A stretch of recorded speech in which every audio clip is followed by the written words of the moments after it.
निवडणूक अधिकारी यांच्याकडे जेवढे उमेदवारांचे नामनिर्देश आहेत त्यातला एकही उमेदवाराचा बी फॉर्म पोचलेला नाही. असे किती उमेदवार आहेत? आज जेवढे सगळे उमेदवारांचे बी फॉर्म पोहोचलेले नाहीये. वेळेच्या आत त्यांनी बी फॉर्म दिलेले नाहीये.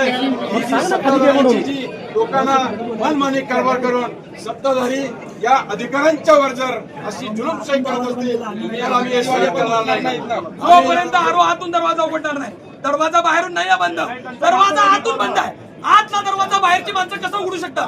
तुम्ही बाहेर प्रेशर करताय, दरवाजा उघडायला लावताय, पोलीस येत आहेत, दरवाजा वाजवतायत. माझी पोलीस बांधवांना विनंती आहे, साहेब आपण असा अन्याय करू नका. तुम्ही आजवर कायद्याने चालणारी मंडळी आहे. तुम्ही कुठलेही एक पीआय साहेबांनी बघितलं आमच्या भगिनी पोलीस येत आहेत, त्यांना बळजबरी करतायत, दाबा बाहेरनं हे करा.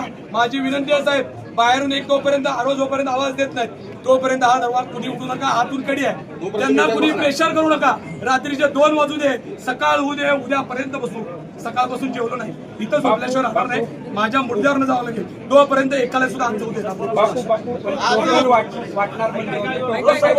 टोकन वाटण्याचा विषय नव्हता.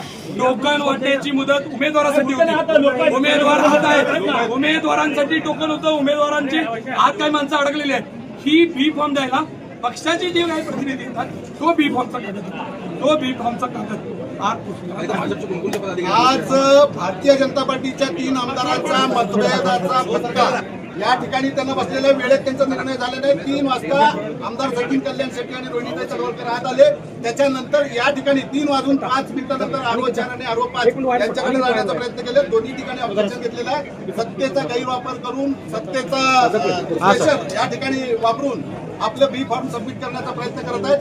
या राजकीय पक्षाचे प्रतिनिधी म्हणून तर आम्ही तर हरकत घेतच आहोत, पण मीडियाच्या सगळ्या बांधवांनी या सगळ्या घटना आपल्या कॅमेऱ्यामध्ये टिपलेल्या आहेत.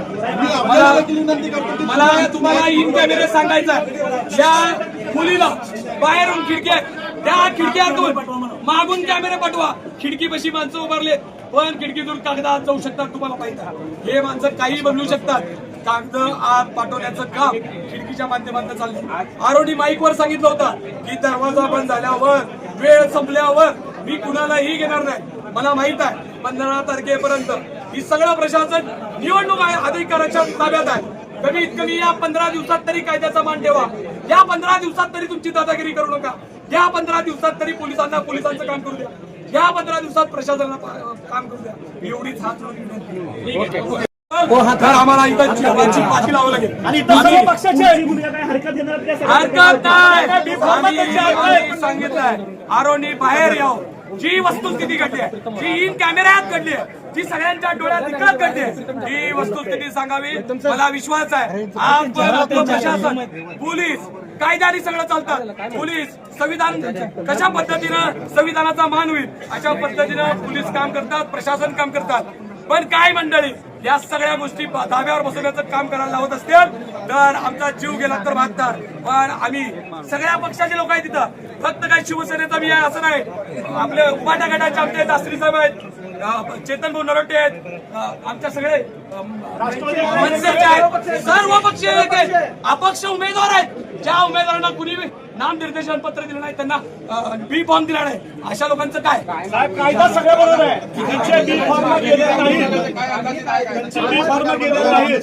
आणि सगळ्या पत्रकार बंधूंना माझी कळकळीची विनंती आहे, तुम्ही आज या तशा पद्धतीचा तुमच्या कॅमेऱ्यासमोर ते आपल्या सत्तेचा गैरवापर व्हायला लागला, तुम्ही बघायला लागला.